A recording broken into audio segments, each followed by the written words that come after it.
What's up, crew, and welcome to the studio. I'm going to be going over this painting and telling you a little bit of how I did it.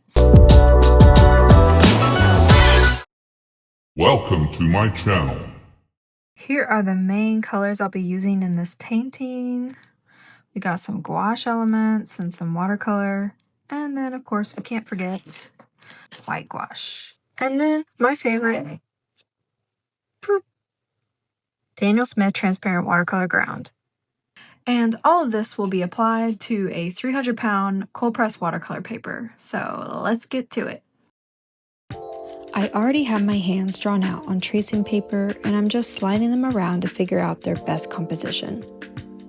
Once I've decided where I want them, I'm going to apply the graphite to the back of the tracing paper so I can easily transfer it onto my watercolor paper.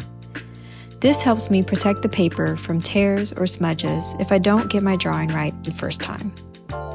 You can use a blunt point like the back of your brush to press the graphite onto the paper, but not too hard so it leaves an indentation. Because this transfer was very light, I'm using a 2H pencil to lightly go over details to help me see what I just transferred. Next, I'm wetting the paper inside the bounds of the drawing to help the paint spread around.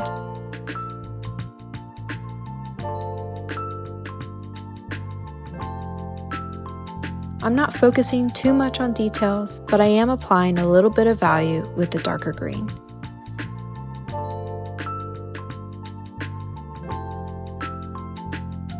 To make this hand a bit faded and ghostly, I'm using a white gouache on top of my fully dried green hand.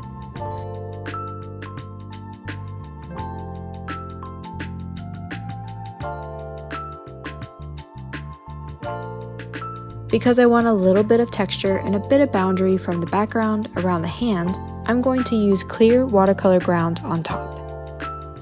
After all of this dries, which takes some time, I'm going to give a blue and green wash to the background, using plenty of water.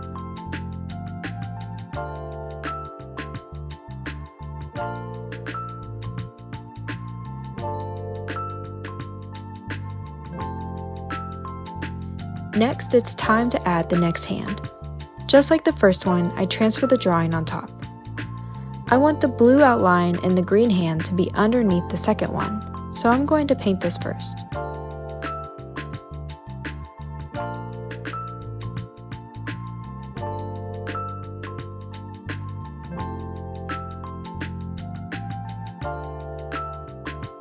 Next, I will use brown gouache to paint the second hand with the same amount of details.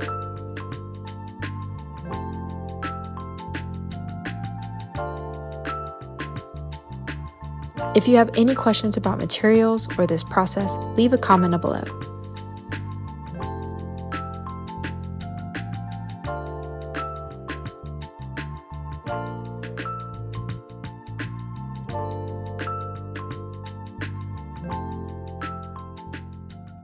Thanks for joining me in my studio, and in the meantime, stay curious and keep creating.